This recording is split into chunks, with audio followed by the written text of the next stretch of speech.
Okay, so last time, ano ang diniscuss natin?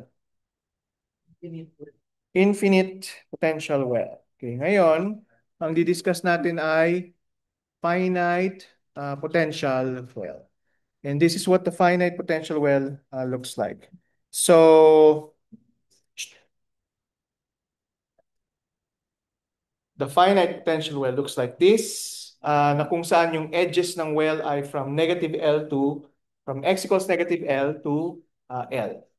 Yung potential, okay, so ang gagawin natin actually is we're going to separate this into regions. Yun yung pinakamadali. So, region 1, okay, region 2, and region 3. So, yung region 1 corresponds to x less than negative L. Region 2 corresponds to negative L, um, x between negative L and L, and region 3 corresponds to x greater than L. Okay, so sa region 1 and 2, ang potential na nararamdaman ng tawag dito ng particle ay V naught. Okay, and between negative L and L, ang potential ay 0. Okay, so it's somewhat similar sa infinite potential well. Okay, at least dun sa regions, and then dun sa outer regions, imbis na infinity, meron ka lang finite na potential na V naught. Okay? As what we did dun sa last time, okay, we are going to begin solving this system from the time independent Schrodinger equation. Okay, okay. One more thing. Kung mapapansin nyo, ang mangyayari dito, magkakaroon tayo ng solutions na at saka eigenvalues na less than V naught at saka greater than V naught, which means na meron din tayong solutions na less than wave functions na less than V naught yung energy at greater than V naught yung energy. Okay? Pag yung states, okay, ay less than V naught, okay, yung energy eigenvalues are less than V naught, they're called V naught, they're called bound states. Ibig sabihin kasi, tawag dito, bound sila by the potential, hindi sila tawag dito, hindi sila maka-escape from the potential unless you give it energy. Merong similar na situation diyan, yung tawag dito, for example, yung hydrogen atom o yung Bohr model of the atom. Di ba sa Bohr model ng atom, merong nucleus, and then ang model is meron kang orbits around the nucleus, and each orbit corresponds to a specific state. Okay, so yung n equals orbit, yun yung lowest, yung ground state, and then yung n equals 2, yun yung excited state, and so on and so forth. Okay, but there is a state, okay, na well outside or well beyond the nucleus, okay, na kung saan yung potential is zero. Okay? So, yung state, pag ganun, yung potential is zero, ibig sabihin at that state or at that orbit, walang nararamdaman na potential yung tawag dito, yung particle. And beyond that, yung potential is positive. Okay? Which means na tawag dito, mas malaki yung energy ng particle kesa dun sa potential na ano sa electrostatic potential. So ibig sabihin free siya to move around but not entirely free. Okay? Makikita natin kung bakit ko sinabi na not entirely free. Okay? Kasi nararamdaman pa rin niya yung potential to some extent. Okay? So, kaya dito, for energies less than V naught, tawag natin sa kanila bound state. In the same way na yung electron sa hydrogen atom is bound. And then for energies less greater than V naught, ang tawag na natin doon ay continuum states. But still, they feel yung potential na V naught dito sa system. Okay?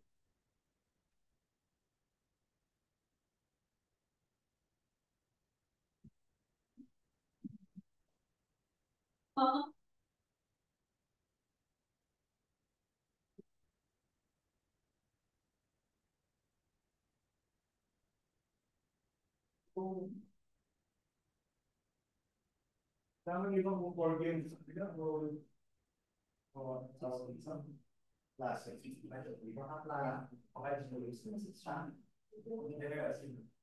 General Assembly? Maingay po ba ako? Maingay kasi nila eh.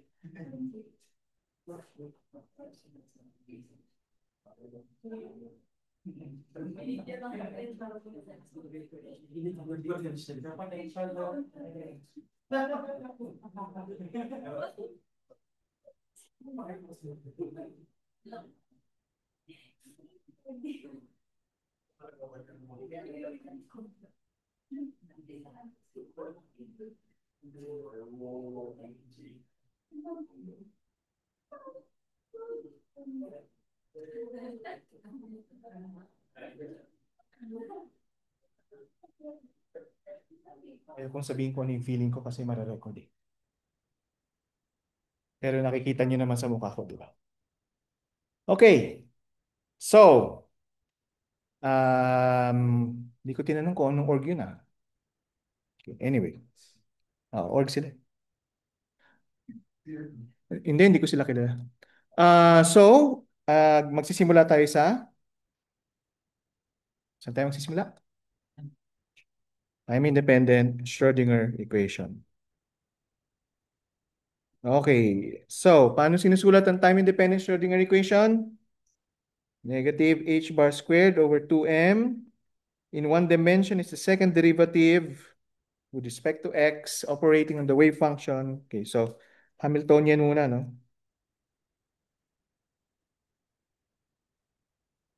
Okay, and equal yan sa energy eigenvalues multiplied by psi of x.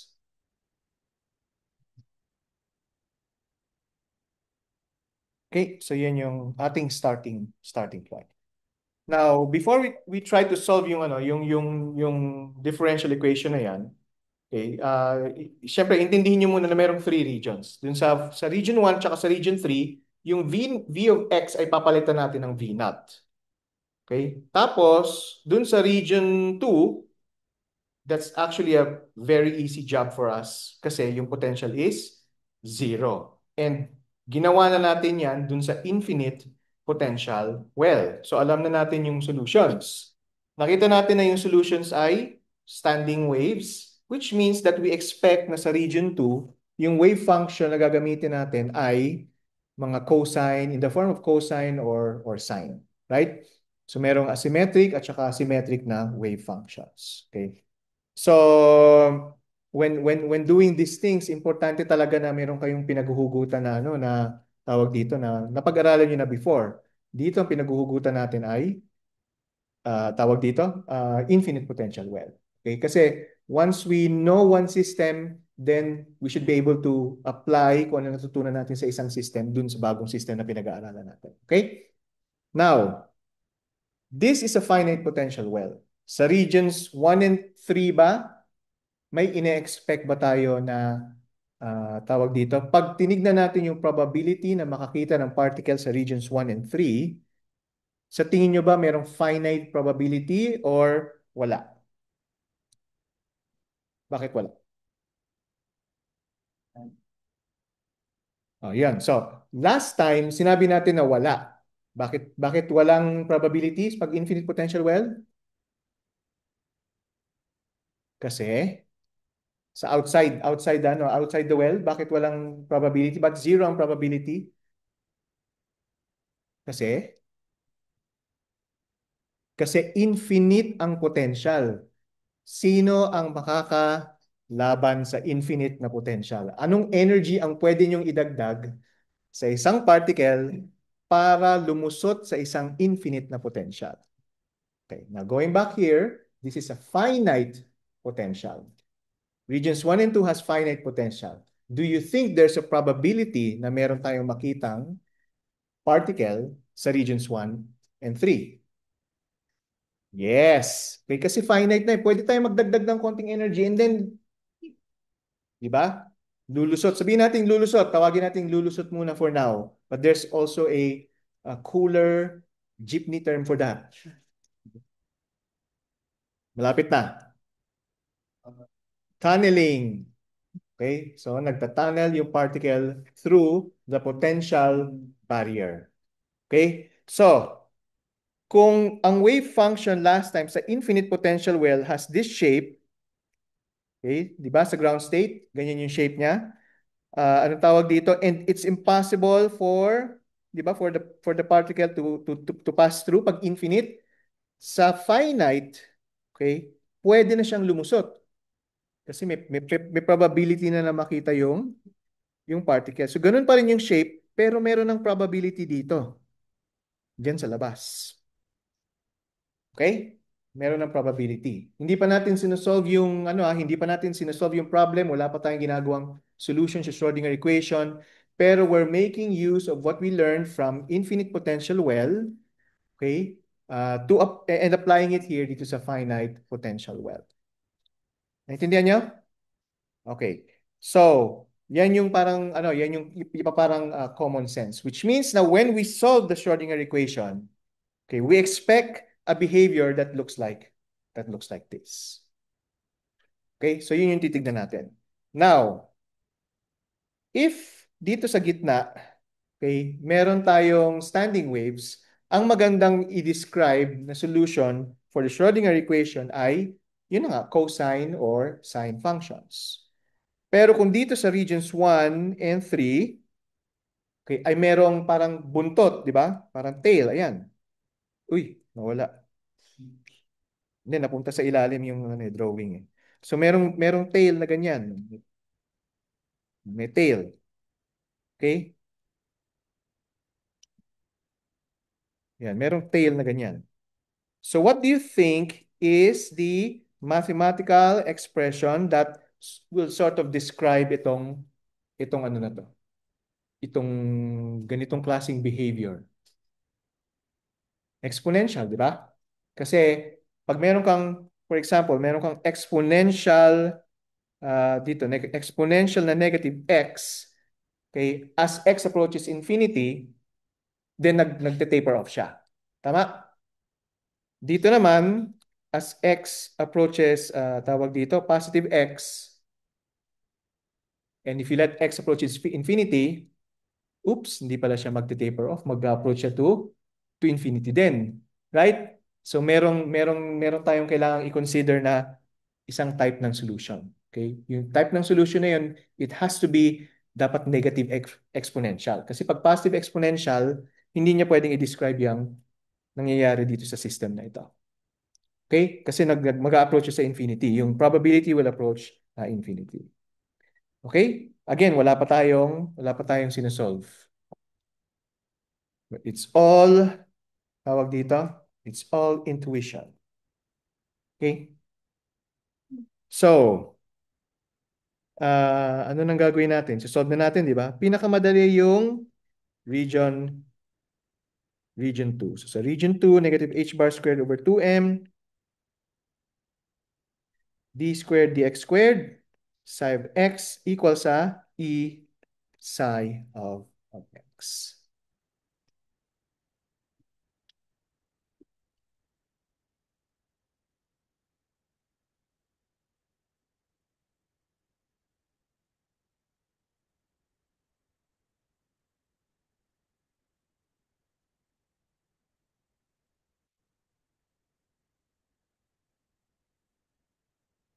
Hello, nasa klase ako.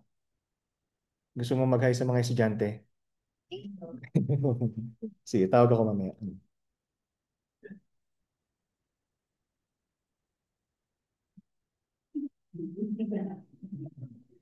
Torbo. Okay.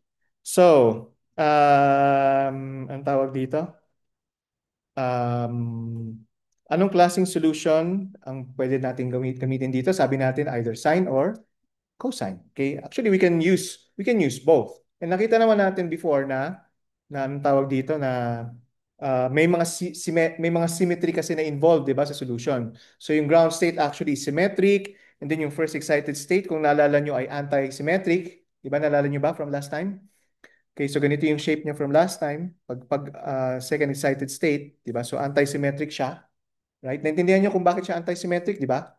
Kasi yung first half, yung left side kailangan yung i-multiply by negative para makuha yung right side. Okay? And the only function that will allow you to describe that is the sinusoidal function. Yung ground state, pwedeng i-describe using a cosine function. So you can have two types of solution. Okay, so ang isang type ng solution is psi x equals a cosine x, and then yung pangalawang solution is psi x equals b sine x. Okay, so dito tinatawag natin to na even parity parity.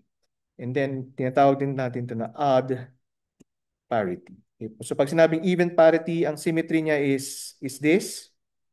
Okay, and then pag sinabing odd parity, ang symmetry niya is this. Naintindihan niyo ba pag sinulat ko yan? O kailangan nyo i-explain? Kailangan kong i-explain.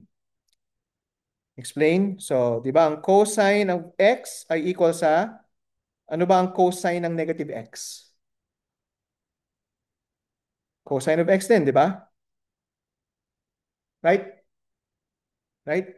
Kasi kung titignan nyo dun sa Cartesian coordinate system, kung ano yung x at saka negative x, pareho lang sila. Okay?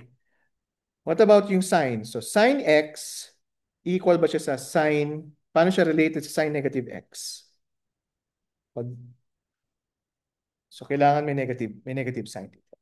Tama? Okay, para maging ano siya. So, yan yung examples ng positive tsaka negative value. And dito makikita nyo kung bakit kailangan natin, o kung bakit ito yung perfect na pang-describe dito sa first excited state na wave function. Kasi you need to multiply the second half first by negative sign bago siya maging symmetric about x equals 0. Okay, yung function. Sunod. So, pag hindi nyo naintindihan, magtaas lang kayo ng kamay. Alam ko na masyadong ano to, tawag dito, masyadong maraming ina-apply na ano dito na math. Okay. So, sige. Ay, sorry. May nakalimutan ako na ilagay dito. Minor lang naman na ano, na yan. Dapat may kx dyan and then dapat may k. May k dun sa x. Katabi ng x. Hindi lang basta-basta x.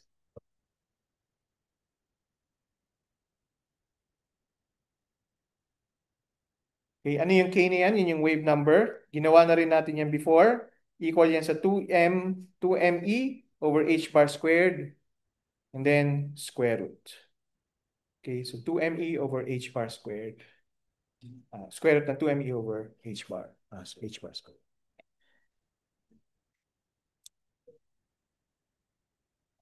Okay, what about sa regions 1 and 2? Sige.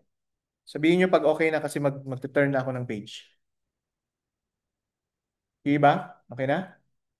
Okay. Gayahin nyo sa Zoom. Kasi next week, ganito na tayo. Online na tayo. So, pag sinabi kong okay na, anong gagawin nyo? So, may mga lumilipad-lupid na may mga thumbs up. Tapos may mga puso-puso na lumilipad-lipad din doon. Okay?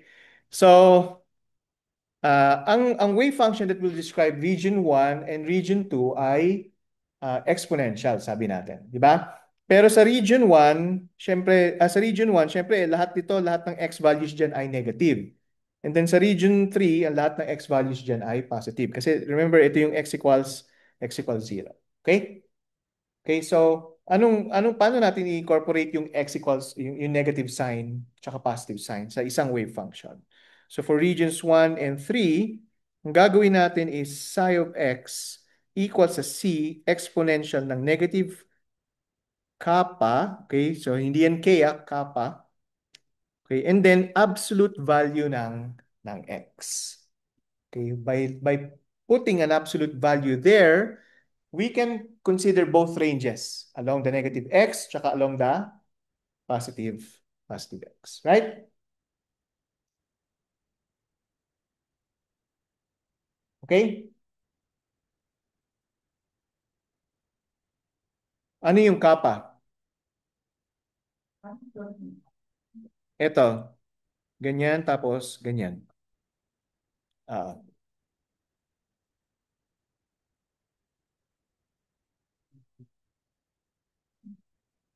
So, equal sa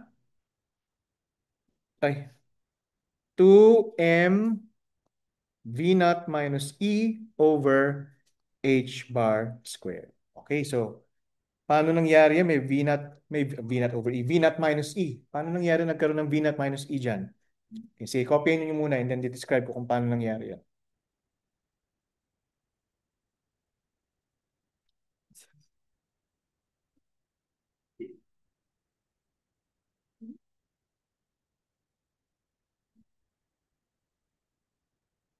Yes. Yung alin yung zoom. Ah, shit, istorbo talaga ang mga mukha na yan. Kaya nga eh. Anong gagawin ko ba rito? Yung view, no? Saan dito yun?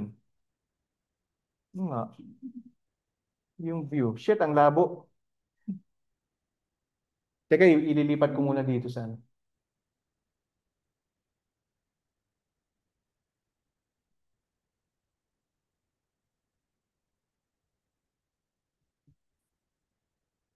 Ah,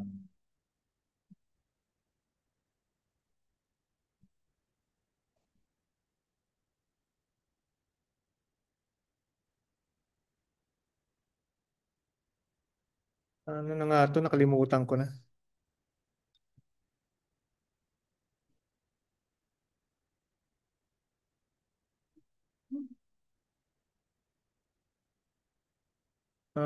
Sorry, hindi ko ma-add dun eh. Baka dito.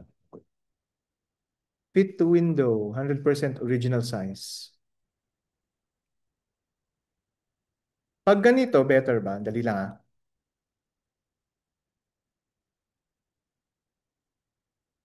Ah, ito yung view. Ayun. Side. Pangit din. Pag ganito, better ba? Medyo hindi ko matanggal yung ano eh. Okay, okay lang ba yan? Okay lang ba yan? Okay, sige. Sure, no problem. Okay? Okay. So, paano nangyari yan? So, remember, Schrodinger equation is written as this. Psi x plus V naught, nireplace ko na yung V of x ng V naught, equal sa E psi of x. Okay, so it's just a simple, tawag dito, transpose. Okay, plus V naught minus E psi of x equal to 0. And then you just use yung yung alam yung solution para sa differential equation na ito. Okay? Which is yun nga 2m V naught minus E over H bar squared. Okay? So ganun lang siya ka straightforward. Okay, now this is applicable for energies less than V naught. Okay, kasi notice na if the energy is greater than V naught, yung square root na yan ay magiging imaginary. Di ba? And that will change things just a little bit. Okay? Okay, so dun muna tayo sa energies less than V naught. Okay lang? Okay pa? Okay, sige.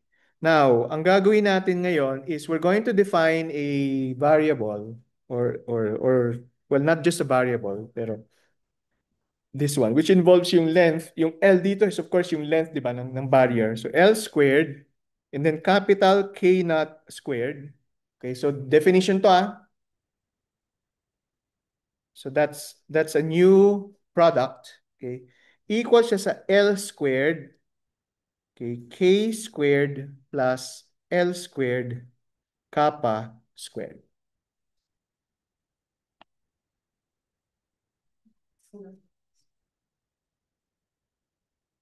Again, this is a definition. Okay, hindi yan, pag tinanong nyo kung paano nangyari yan, sinulat kong ganyan, dinefine kong ganyan. Okay? Okay. So, ano yung K natin? Ang K squared is 2ME over H bar squared. 2ml squared. Tapos E over h bar squared. Okay lang yan? Naintindihan niyo kung paano nangyari yan? Yes, okay. And then L squared is, tas yung kappa squared naman, 2m over h bar squared, and then L squared, tapos V naught minus D. Naintindihan niyo kung paano nangyari yan? Yes. And then ito cancel, yan cancel. Okay. Magiging 2ml squared V naught over h bar squared. So, ang L K naught ay square root ng 2ml squared V naught over h bar squared.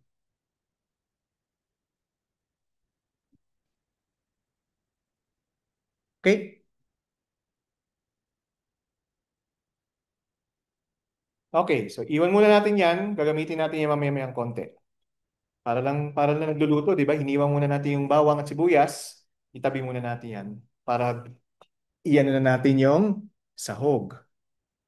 Ito na ang sahog. Oh my God, yun yung masarap yung sahog. Tapos, oh my God, ba't ganyan yung... Gagamitin natin ang boundary conditions. Okay. So, anong boundary conditions? Dapat at the boundaries equal ang wave functions. Sa region 1 at saka sa region 2. And sa region 2 at saka sa region 3. Yung boundary separating region 1 and 2, dapat equal yung wave function. And then, at the boundary separating region 2 and 3, dapat equal din ang wave function. But wait, there's more. Yung derivatives din nila ay dapat equal at the boundaries. Sunod. Sunod. So, ibig sabihin yung psi of x for region 1, okay, at x equals negative L ay dapat equal sa psi of x equals negative L dun sa region 2.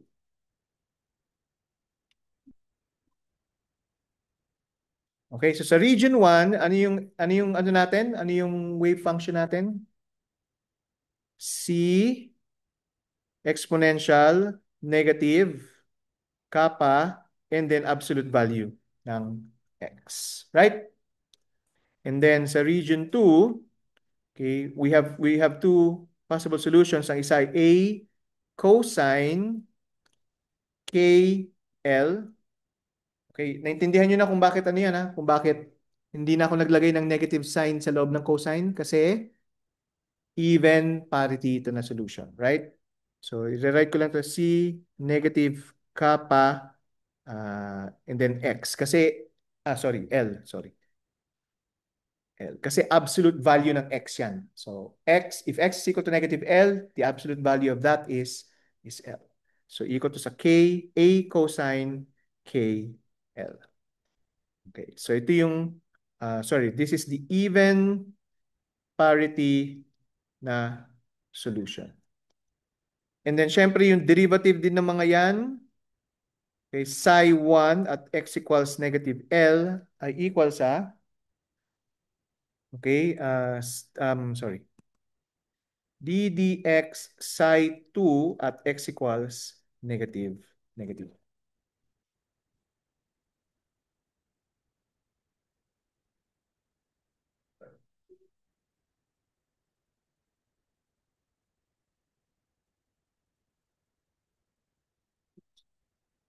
So, anong derivative ng exponential negative kappa? Absolute value ng x.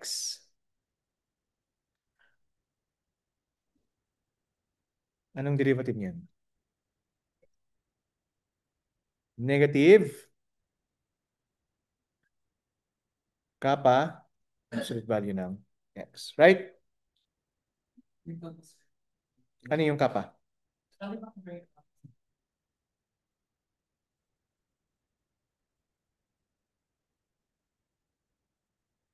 Andiyan naman.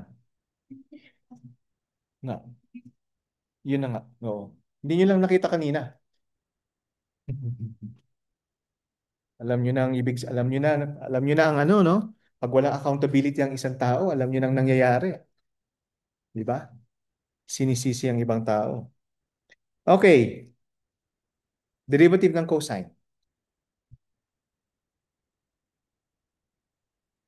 Negative. So, A, tapos K sine KL. Okay? Sorry, papalitan ko na to papalitan ko na siya ng L kasi in-evaluate na natin siya at x equals L. So we have these two solutions.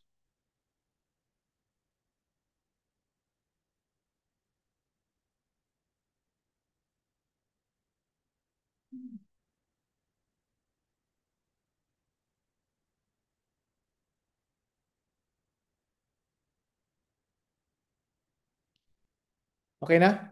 Okay, so ito yung gagawin ko. Itong expression na ito, i-divide ko by this expression. Okay? So pag ginawa ko yan, yung left-hand side will give us, so magka-cancel both exponential. Diba? Exponential negative KL sa numerator will cancel with the exponential negative KL sa denominator. Ang matitira ay negative kappa. Okay? Equal yan so anong sine divided by cosine? Tangent. Diba? So, and then magka-cancel ang A, matitira dito is negative K tangent KL. So magka-cancel din yung yung tawag dito, yung negative signs. And then ang gagawin ko is multiply ko both sides by L.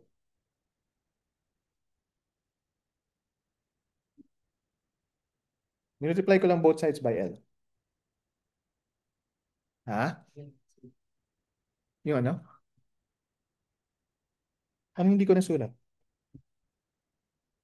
Ay, shit. Ayun o. Sorry. Hindi pala captured dun sa ano. Kasi nakabox tayo. Sige, kopyahin nyo muna habang ano. Dalian nyo kasi nakakangawit. Yan na, bumibigat na. Bumibigat na. Yeah. Daming arte. Okay na? Okay na? Nakopya nyo na? Okay. So,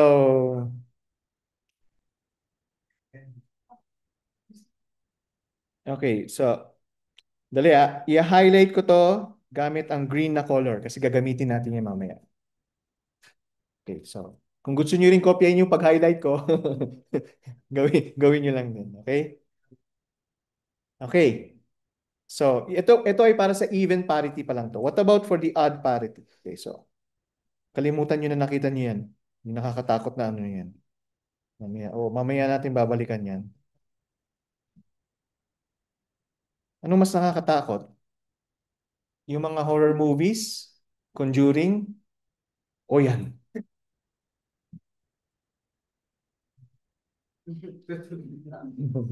Kasi yung Conjuring, hindi. Hindi totoo.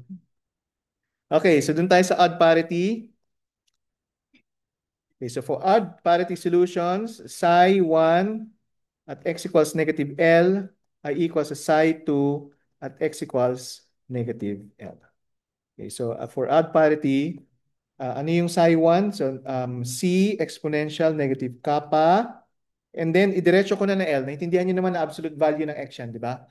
Okay. And then, equal yan so sign na yung gagamitin natin kasi odd parity na yung ginagamit natin. So, sign, okay, so negative KL. Okay, and this will be equal to negative B sine KL.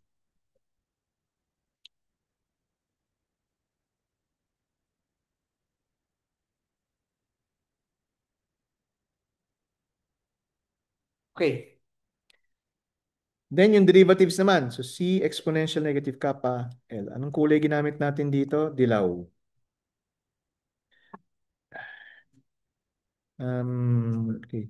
Then yung derivative. So D dx psi 1 x equals negative L ay equal sa D dx psi 2 x equals negative L. Okay. So alam na natin yung derivative nitong left-hand side. So negative C kappa exponential minus kappa L equals sa anong derivative ng sign? Cosine. So B K cosine KL. Then highlight ulit natin ang dilaw yan. And then tulad ng ginawa natin kanina, i-divide natin ito by this. Okay? So when we do that, ang lalabas ay sandali.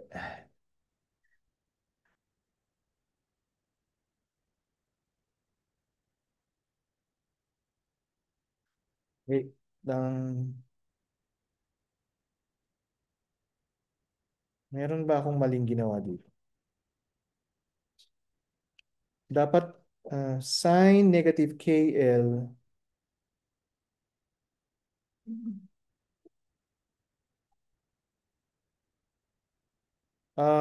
Kasi dapat ang lalabas dito ay C, hindi, mawawala yung C, di ba?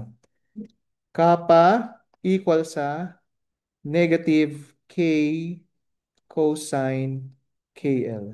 Ay, hindi, tama. Tama, di ba? Tama. Yung sign, nagtataka ako sa sign. Tama, no? Consistent.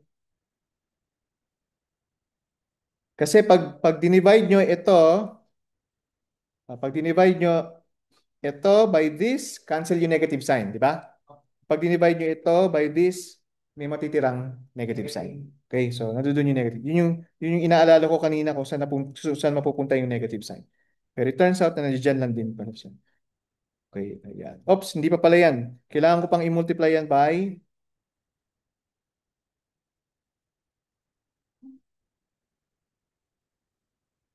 hindi nakakahawa ang allergic rhinitis. Hindi. Trigger nun, mga dust, mga hindi naligo, ganun. Yes. Ha? Hindi second. Hindi, oo nga. Dapat, sine over cosine ay tangent. Sine over, ay, anong ginagawa ko? Cosine, ito pala dapat yung binubura ko. No? Cosine over sine ay cotangent.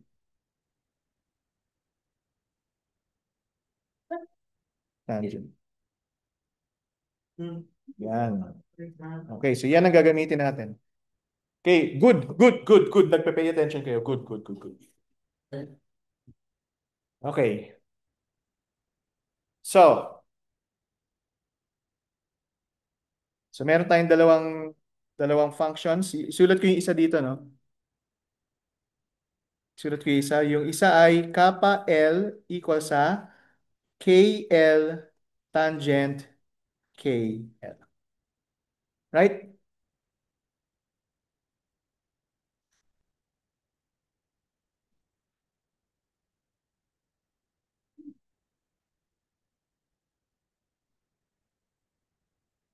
Okay, so now we need to solve, okay, tawag dito, this um,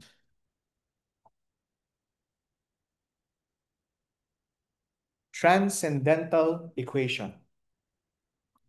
Transcendental. Alam niyo kung bakit tinawag niya, kailan niyo narinig ang transcendental na word before sa physics? You know, nung 1-2? 1-2. Hindi sa 1-1. Hindi ko ginagamit yan sa 1-1. 1-6?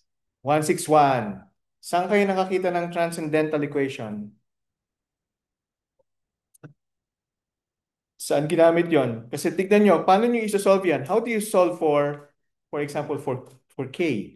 You need to solve for K kasi nandoon yung energy. Remember, you're looking for the energy. Nasaan yung energy na term? Nasa K. So you have to solve for K. Paano niyo i-solve yung solution na yan? Simplihan kong konti x equals x tangent x. Ayan. Makikita niyo na kung bakit siya naging transcendental. Actually, y pala dapat to sa kabilang side. Pero it doesn't matter. Y is equal to x tangent x. How do you solve for the energy? Okay. Yung kappa nandoon yung energy, yung k nandoon yung energy. Okay, so medyo mahirap, di ba? To solve one of the ways to solve a transcendental equation is to graph, okay, yung anong tawag dito, yung isang equation, okay, sa isang plot, and then i-graph mo yung pangalawang equation sa same plot, and then hanapin niyo yung intersection. Kasi kung saan sila intersect, doon sila equal. Okay? Naintindihan yung sinasabi ko? Okay, so yun ang gagawin natin ngayon. Okay, so may kailangan pa tayong isang transcendental na equation at yung sinulat na natin yung kanina, nasa na yun?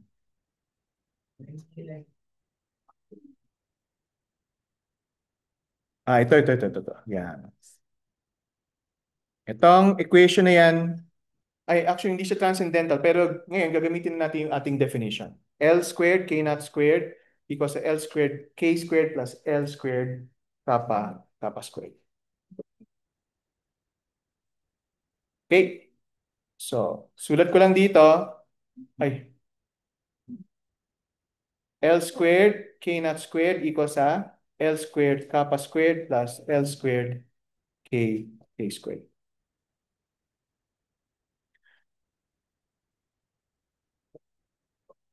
Okay, so ngayon, ganito ang gagawin natin. I-graph muna natin yung tangent functions at cotangent functions. Pag in-graph natin yan yung makikita ninyo. Yung, alam niyo na, familiar na cotangent at tangent na functions. Okay? Pero tignan niyo kung saan, ano yung axis ng pag-graph. Yung x-axis ay LK, sorry. Yung x-axis ay LK at yung y-axis ay L kappa. Okay? So, di ba? Y equals x tangent x. X is k, LK, and then yung y natin is kappa L. Okay, so y versus x. Ang sunod. Okay. Now, if this is y, actually y squared, itong tinitignan natin yan, itong equation na ito, yung define natin. And this is x squared, ibig sabihin, ito ay, pwede natin sabihin r squared, which means na circle siya. Di ba? So yung L squared K naught squared is the radius, is the square of the radius of the circle. Ang radius is L K naught. Okay, so we can define a specific radius, a specific value of L and K naught. Okay, para makadrawing tayo ng isang circle. Okay, so alam natin na yung ano na yan, na yung L squared, tawag dito, K naught squared na yan, sinabi natin na equal yan sa 2m over h bar squared v naught L squared. Di ba yan yung na-derive natin kanina? Ito. Yan. Diba? Okay. And actually, nakasulat din siya dito sa baba. So, ito. Okay, so first let's select L squared, K naught squared to be equal to 1. Which means when we do that, we are actually selecting some value of V naught and some value of L such that L squared, K naught squared ay equal sa 1. Yes. Ay, hindi na naman nakikita. Yeah. Okay, so we're selecting a specific value of V naught and a specific value of L such that L squared and K naught squared ay equal sa 1. Okay? Bakit 1? Remember, yung radius ay L squared. Radius squared is L squared K naught squared. And pag kinuha natin ang square root ng 1, it's just square root of 1. Mas madali para sa atin. Right? Okay. So, yung circle na yan ay yung nakikita nyo dyan. Okay, so yan yung L squared, yan yung may L K naught equal to 1. Yung radius niya ay equal to 1. So dalawang graphs, yung circle at saka yung tangent line. At nag-intersect sila somewhere. Saan sila nag-intersect? At this value of LK. So estimate nyo anong value yan anong value yan between 0 and 1. Estimate.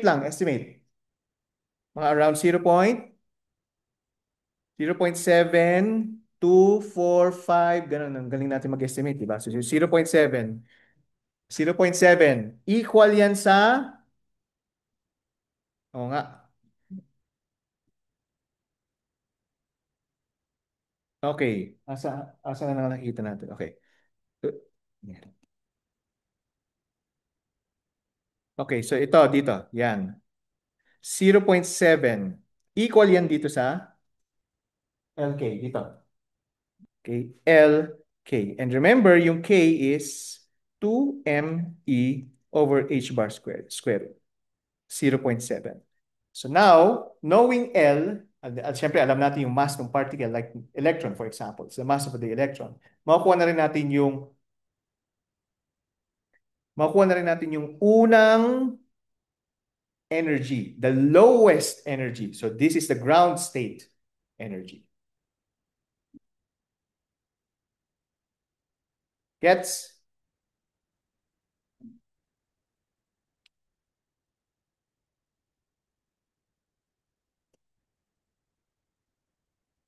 Okay? Okay, so we can solve for the higher valued energy, like when we use, for example, K equals, or L squared K naught squared equal to 4. Okay, equal to 4. Or in this case, equal to 5. Bakit 5 yung ginamit niya? Actually, when L naught K naught is equal to 2, okay, when L naught K naught is equal to 2, then yun yung next na energy. Okay? L naught K naught is equal, L K naught is equal to 3, then yung susunod. Now, okay, sige. Alam ko na. Pinili niya lang yung L naught K naught equal to 5 dito. Kasi yun yung graph na pinapakita niya rito. Okay, so it's a higher energy eigenvalue. L K naught ay equals sa 5. Pag L K naught equals sa 5, you have 1, 2, 3, 4. Okay? 4 na energy eigenstates, energy eigenvalues. So, ito ngayon, for this particular value ng L K naught equal to 5, meron kang 4 na states. Yan yung ground state mo. Nakikita ba? Ito yung first excited state. Ito yung second excited state. And ito yung third excited state. So, 4 na states lang yung meron if you choose L K naught equal to equal to 5. Okay? Remember na ang LK naught will depend on the value of V naught and L. So, ang sinasabi natin dito, if V naught is chosen such that ito yung nasa-satisfy, then iisa lang yung eigenstate niya. Pero if you choose V naught and L such that L K naught is equal to 25, L squared K naught is equal to 25, then 4 yung eigenstates niya. Okay, so nagde-depend yun sa value ng V naught. Naintindihan nyo? Nakasunod? Sunod? Okay. So, yan yung ano. So, if we look at this, okay, tawag dito, if we look at this graph, so here, pinili dito na V naught is equal to 0.5, 0.5 electron volts. Yung L ay equal sa 5 nanometers. Okay, at yung M star equals 0.07 M naught. Okay, wag niyo muna pansinin yung M star na yan. Okay, ang M naught is the electron mass. Okay, and then minumultiply siya by some number. Okay, tawag dito, 0.07. Okay, na-explain ko later. Okay, much later, hindi pa ngayon. Okay, pero anong tawag dito? And if you choose these two particular values of V naught and L, then you get not one, not two, oh no, not three, but four eigenstates. Okay? So ito ngayon yung ground state. Ay, ay, ito yung, ay, kaya ko yan. Okay, yan yung ground state. Okay? Ito yung first excited state, second excited state, and third excited state. At makikita natin dito na ang ground state ay may even parity. Okay, even parity. Ang second excited state ay may even parity. Ang first excited state ay may odd parity and yung third excited state ay may odd parity. Makikita niyo naman precisely dun sa graph kung bakit siya even and odd, di ba? Kasi titignan niyo lang yung symmetry niya with respect to x equals 0.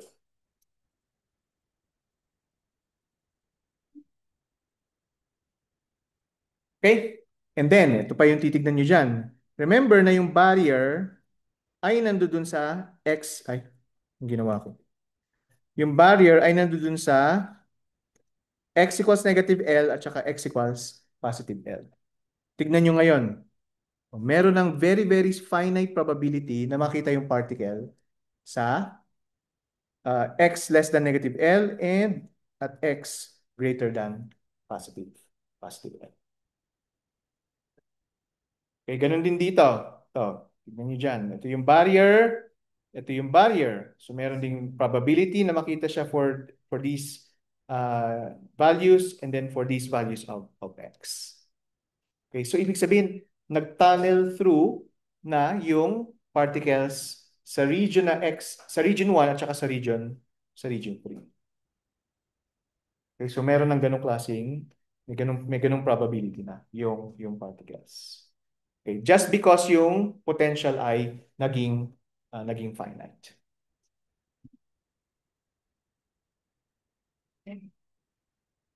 Okay, any questions? Anong tanong niyo? Nung? Nang alin? Nung N? N.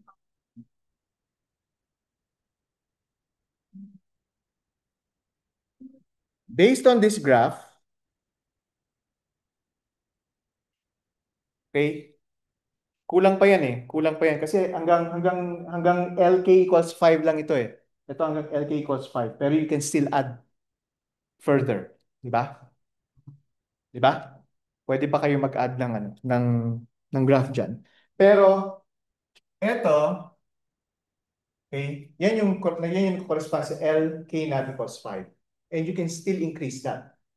Okay, so habang ini-increase, lumalaki yung circle. And then dumadami ngayon yung energy eigenstates. Pero at the same time, yung points of intersection na yan ay nag-approach sa asymptotes.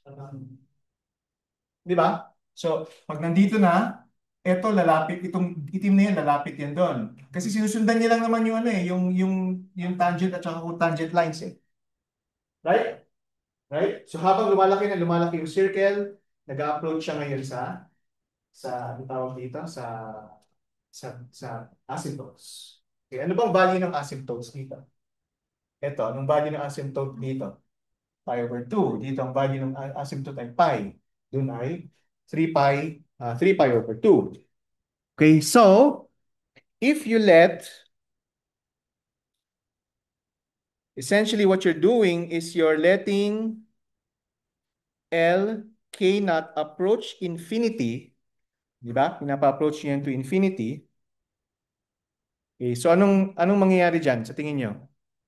Okay, based on based on the equation. So L squared K naught squared equals L squared kappa squared plus L squared K squared. Yan. Ano mangyayari dyan?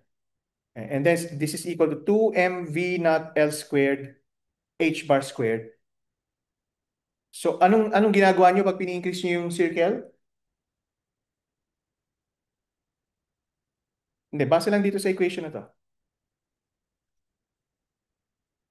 Ano nagiging effect niya sa potential? Yung potential approaches infinity din. Right?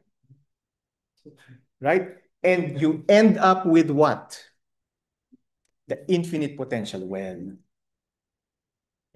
Di ba? Di ba? Interesting.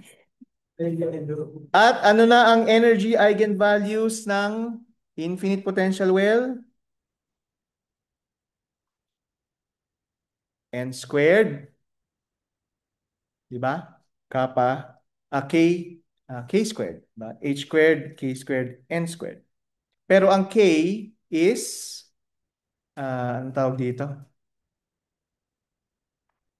Ang K dito is so H bar squared over 2M and then N squared, pi squared. And then in this case, 4L squared na to. Naintindihan niyo kung bakit 4L squared to? Ay, sorry. Ayan. Naintindihan niyo kung bakit 4L squared yan? Kasi yung sa previous sa infinite well, kung titignan niyo yung notes niyo, L squared eh. Di ba? Pero dito 4L squared. Tignan niyo yung shape nung ano, tignan niyo yung barrier ng ano, yung barrier sa infinite potential well. Tignan niyo sa notes niyo. Anong range? From negative L over 2 to L over 2. So ano yung full range niya? L. Eh dito, from negative L to L. So 2L. So syempre isi-square niyo yung 2L, di ba? So magiging 4L squared.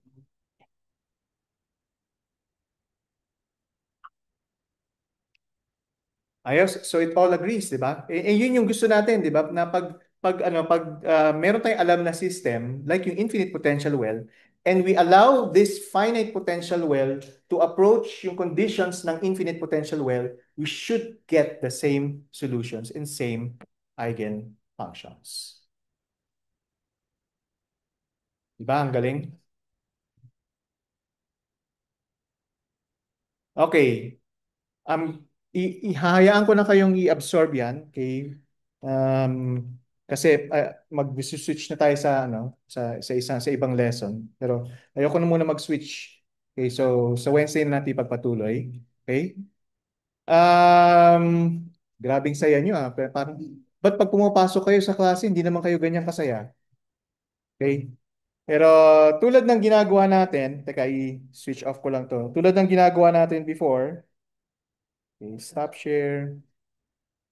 Syempre, tatapusin natin ang klase sa pamamagitan ng isang kwento.